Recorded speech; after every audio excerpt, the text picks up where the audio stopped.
This video is for educational purpose. Everything you will listen in this video is taken from internet or any book or any documentary which is available for public. Kolkata rape और murder case को 1 महीने से ज़्यादा हो चुका है, लेकिन अभी भी इंसाफ कोसों दूर है। इंडिया में रोज़ 80 से ज़्यादा रेप केस दर्ज होते हैं। एक रेप पीड़िता की हालत को समझना बहुत मुश्किल है कि वो सारी ज़िंदगी किस ट्रॉमा से गुजरती है। पर इसके उलट कुछ लड़कियां रेप शब्द का इस्तेमाल एक हथियार के रूप में करती हैं। वो अपने मतलब के लिए किसी को भी झूठे रेप केस में फंसा देती हैं, जिससे किसी निर्दोष बेकसूर इंसान की ज़िंदगी नरक बन जाती है। वो सामाजिक बहिष्कार झेलता है और साथ ही लोगों की घृणा का पात्र भी बनता है। बिना कुछ किए एक अपराधी की तरह वो गिल्ट में जीता रहता है। झूठे रेप केस करने वाली लड़कियां किसी पुरुष की ज़िंदगी तो बर्बाद करती ही हैं, साथ ही ये उन महिलाओं के साथ ज़्यादती और भद्दे मजाक की तरह है जो एक्चुअल में रेप विक्टिम होती हैं। और इसमें सोने पे सुहागा है भारत का जुडिशरी सिस्टम, जहां सालों तक केस अटके रहते हैं। कोई अपराधी होते हुए भी आज़ादी से अपनी ज़िंदगी जीता है और वहीं कोई बेकसूर सालों तक इंसाफ का इंतज़ार ही करता रह जाता है। ऐसी ही है हमारी आज की कहानी, जिसमें एक बेटी ने अपने ही बाप पर लगातार उससे रेप करने का इल्ज़ाम लगाया। पूरे 22 सालों तक पिता इस इल्ज़ाम को सहता रहा और अपने बेकसूर होने की फरियाद करता रहा, पर किसी ने भी उसकी बात नहीं सुनी। जब तक उसे इंसाफ मिला तब तक बहुत देर हो चुकी थी। अपनी ही बेटी का रेपिस्ट होने का कलंक माथे पर लिए वो यूं ही इस दुनिया से विदा हो गया।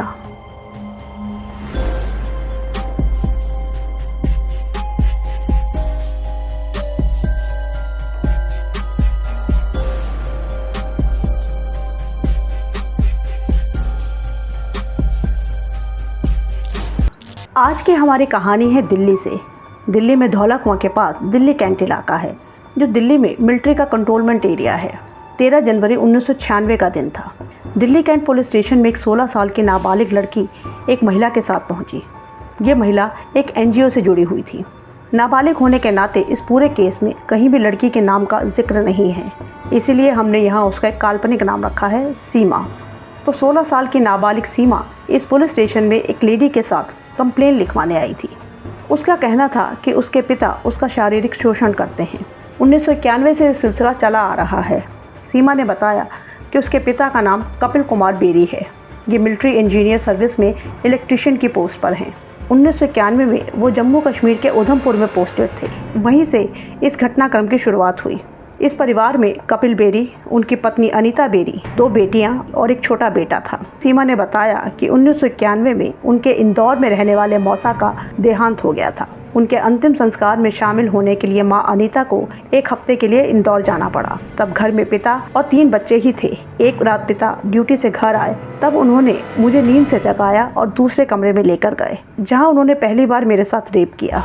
इस समय सीमा की उम्र महज 11 साल थी। उधमपुर के बाद पिता की पोस्टिंग दिल्ली कैंट में हो गई। कई सालों से ये लोग दिल्ली कैंट के पंचवटी इलाके में ही रह रहे थे। सीमा का कहना था कि दिल्ली आने के बाद भी रेप का सिलसिला यूं ही चलता रहा। जब भी माँ घर पर नहीं होती थी, पिता इसका फायदा उठाता और उसका रेप करता था। सीमा के बयान से पुलिस को पता चला कि लगातार हो रहे शारीरिक शोषण के चलते इस वक्त सीमा 3 महीने की प्रेग्नेंट है।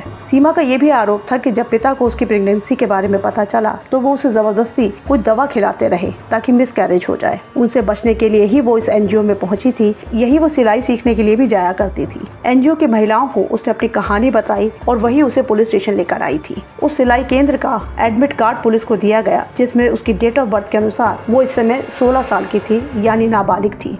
उसके बयान के आधार पर पुलिस ने एफआईआर लिखी और कार्यवाही शुरू की। जल्दी ही पुलिस ने कपिल बेरी को उसके घर से अरेस्ट कर लिया।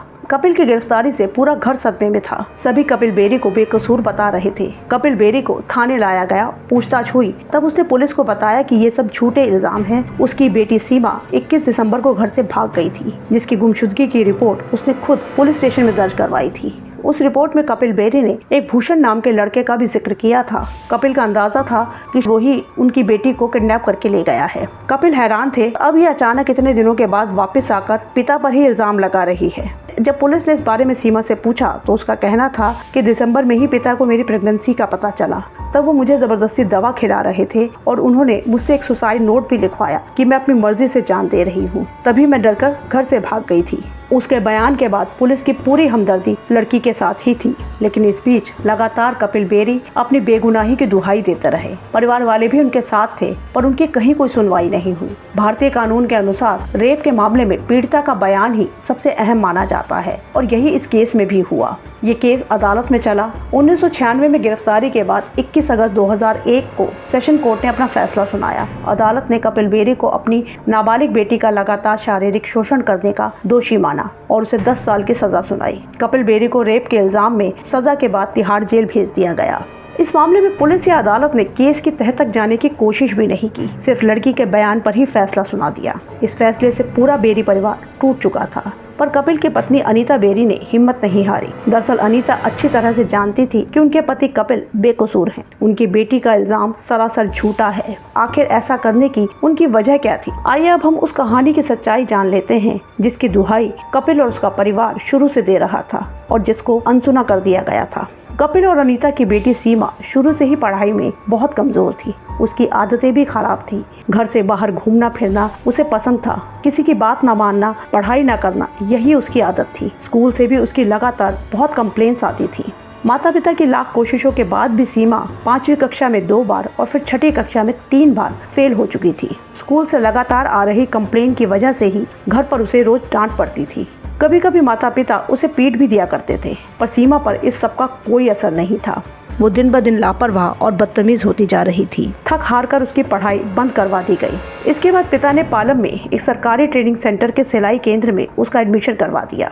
यहाँ हम आपको बताते चले कि स्कूल टाइम में एक बार सीमा से भूषण नाम के एक लड़के ने छेड़छाड़ की थी। तब ये मामला बहुत बड़ा और पुलिस तक भी पहुँचा था, लेकिन पुलिस ने दोनों पक्षों में समझौता करवा दिया और मामला शांत हो गया। माता पिता ने ये सोचकर इसे सिलाई केंद्र भेजा था कि ये वहाँ शायद कुछ सीख लेगी, पर वहाँ पहुँचने के कुछ समय बाद ही सीमा एक बार फिर से भूषण के संपर्क में आ गई। दोस्ती बढ़ती चली गई, इनके बीच रिश्ते बढ़ते गए। सीमा अभी नाबालिग थी, पर फिर भी भूपेंद्र से इसके फिजिकल रिलेशन बने। जब माता पिता को इस बात का पता चला तो वो काफी नाराज हुए। उन्होंने हर तरह से बेटी को समझाया, प्यार से डांट डपट कर भी। पिता कपिल ने तो उसकी पिटाई भी कर दी, पर सीमा पर किसी भी बात का कोई असर नहीं था। उसे अपने माता पिता ही दुश्मन लगने लगे थे। 21 दिसंबर को वो सिलाई सेंटर जाने के लिए निकली, पर घर वापस नहीं आई। सब जगह ढूंढने के बाद पिता ने उसकी किडनैपिंग की रिपोर्ट पुलिस स्टेशन में दर्ज करवाई, जिसमें भूषण का हाथ होने का हवाला भी दिया गया। लेकिन उस वक्त पुलिस ने कुछ भी नहीं किया, न ही सीमा को ढूंढने की कोशिश की और न ही भूषण से कोई पूछताछ ही की।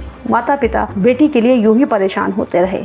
21 दिसंबर को लापता होने के बाद 13 जनवरी 1996 को वो अचानक पुलिस स्टेशन पहुंच गई, जहां उसने पिता के खिलाफ ही अपने शोषण की रिपोर्ट लिखवाई। इसके आधार पर ही कपिल बेरी को गिरफ्तार कर लिया गया। आजकल तो इस तरह के झूठे रेप केसेस सैकड़ों की संख्या में आते हैं। पीड़ितों की मदद के लिए कई संस्थाएं भी हैं, लेकिन 1996 में ये अपने ही तरह का अकेला केस था। स्पेशली किसी बेटी का अपने ही पिता पर रेप का इल्जाम लगाना।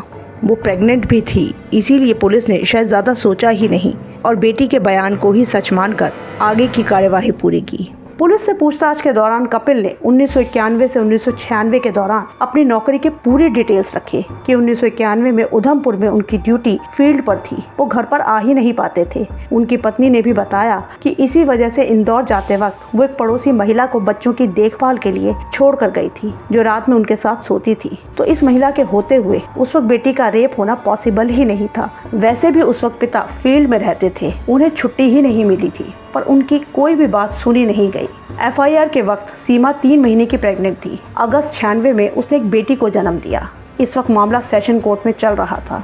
बच्चे के जन्म के बाद भी कपिल बेरी ने लगातार बच्चे के डीएनए जांच की मांग उठाई। उनका कहना था कि डीएनए जांच कराई जाए और उससे भूषण और कपिल दोनों के डीएनए का मैच कराया जाए। ये साबित हो जाएगा कि बच्चे का बाप कौन है। वो लगातार डीएनए टेस्ट की मांग करते रहे, लेकिन ना तो पुलिस और ना ही लोअर कोर्ट ने उनकी इस मांग पर ध्यान दिया। सीमा ने कहा था कि पिता ने उससे एक सुसाइड नोट लिखवाया था।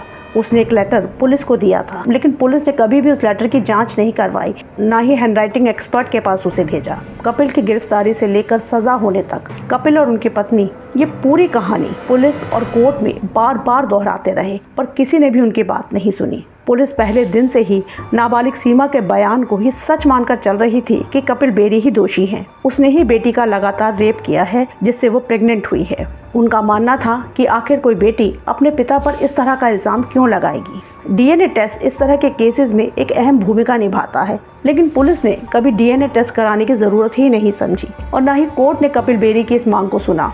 कोर्ट ने भी पुलिस जांच के आधार पर ही कपिल बेरी को दोषी करार देते हुए 2001 में 10 साल की सजा सुना दी थी। 2001 तक वो 5 साल जेल में काट चुका था। उनकी पत्नी ने इस फैसले के खिलाफ हाई कोर्ट में अपील की और वहां सारे सबूत पेश किए। उनकी अपील को सुनवाई के लिए एक्सेप्ट कर लिया गया, जिसके बाद कपिल बेरी की सजा पर भी रोक लगा दी गई। सजा पे रोक लगने के बाद कपिल बेरी तो जेल से बाहर आ गए, पर अगले 10 सालों तक इस मामले में कार्यवाही आगे ही नहीं बढ़ी। ये वक्त कपिल बेरी और उनके परिवार के लिए बहुत ही बुरा बीता। कपिल बेरी के माथे पर बेटी के रेपिस्ट होने का कलंक लग चुका था।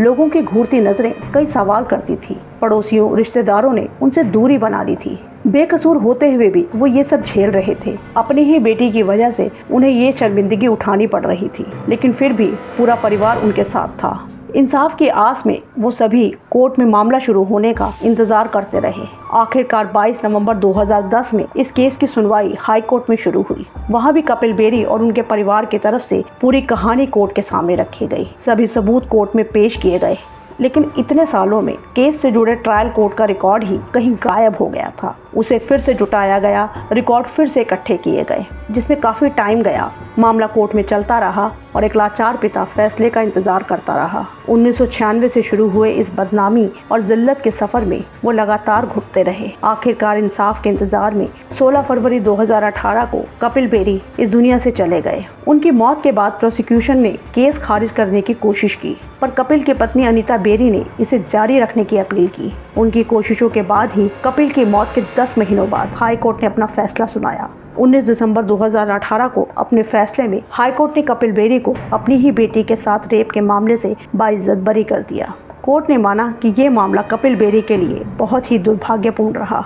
इस केस की न तो निष्पक्ष जांच हुई और न ही निष्पक्ष सुनवाई। पुलिस प्रशासन को भी सिर्फ बेटी के बयान पर ही भरोसा करने को लेकर फटकार लगाई गई। कोर्ट का कहना था कि पुलिस ने बेसिक जांच भी पूरी नहीं की। न तो भूषण, जिसका नाम रिपोर्ट में दर्ज था, उससे पूछताछ की गई, न ही कोई और सबूत पुलिस ने खुद जुटाए। कपिल बेरी की तरफ से जो गवाह थे, उनकी गवाही कोर्ट में पेश ही नहीं की गई, जैसे कि वो पड़ोसन जो मां के एब्सेंस में बच्चों के साथ घर पर रुकी थी। ना ही स्कूल की टीचर से पूछताछ हुई, जो सीमा के कैरेक्टर पर पूरी तरह से रोशनी डाल सकती थी। कपिल बेरी शुरू से ही अपनी बेगुनाही के लिए फरियाद कर रहा था। वो बार बार डीएनए टेस्ट की मांग कर रहा था, जिसे अनसुना कर दिया गया। एक बेकसूर इंसान 22 सालों तक बेटी का रेपिस्ट होने का इल्जाम झेलते हुए यूं ही दुनिया से चला गया। पुलिस की लापरवाही के बाद लोअर कोर्ट ने भी अगर ठीक से इस केस की सुनवाई की होती तो ये केस इतना लंबा नहीं खिंचता और ना ही कपिल बेरी को ये सब झेलना पड़ता। अब इतने सालों बाद कोर्ट ने कपिल को बेकसूर तो घोषित कर दिया, पर क्या कोर्ट उसका मान सम्मान लौटा पाएगा? उसने और उसके परिवार ने इतने सालों में जो कुछ भी झेला, उसकी भरपाई कभी नहीं हो पाएगी। ये तो कपिल बेरी की पत्नी का विश्वास और हिम्मत ही थी, जिसने उसके मरने के बाद भी इंसाफ की लड़ाई को जारी रखा और आखिरकार वो पति को बेगुनाह साबित करने में कामयाब भी रही। कहते हैं बेटियां पिता की सबसे ज़्यादा लाडली होती है। पिता भी बेटों से ज़्यादा बेटी पर ही प्यार लुटाते हैं, पर यहाँ तो एक बेटी ही अपने पिता की दुश्मन बन बैठी। अपने ही पिता को उसने ऐसी जिल्लत भरी जिंदगी जीने पर मजबूर कर दिया, जिससे वो मरते दम तक निकल ही नहीं पाए। इतने सालों में उसे एक बार भी पिता की हालत पर तरस नहीं आया। क्या इतना सब करने के लिए उस लड़की को सज़ा नहीं दी जानी चाहिए थी? कानूनी रूप से उस लड़की के खिलाफ कुछ कार्यवाही जरूर होनी चाहिए थी। ये केस रिश्तों को कलंकित करने वाला तो है ही, पर साथ ही हमारी कानून व्यवस्था पर भी बड़ा सवाल खड़ा करता है कि पुलिस प्रशासन कैसे लापरवाही से अपना काम करता है। अदालतों का अंधा कानून किसी को भी दोषी करार दे देता है। गलत फैसले तो फौरन हो जाते हैं, लेकिन इंसाफ के इंतजार में सही फैसला सालों तक यूं ही अदालतों में अटका रहता है और पीड़ित इंसाफ का इंतजार ही करता रह जाता है। अगर आपको हमारा काम पसंद आ रहा है तो वीडियो को लाइक और चैनल को सब्सक्राइब ज़रूर कर लें। मिलते हैं नेक्स्ट वीडियो में।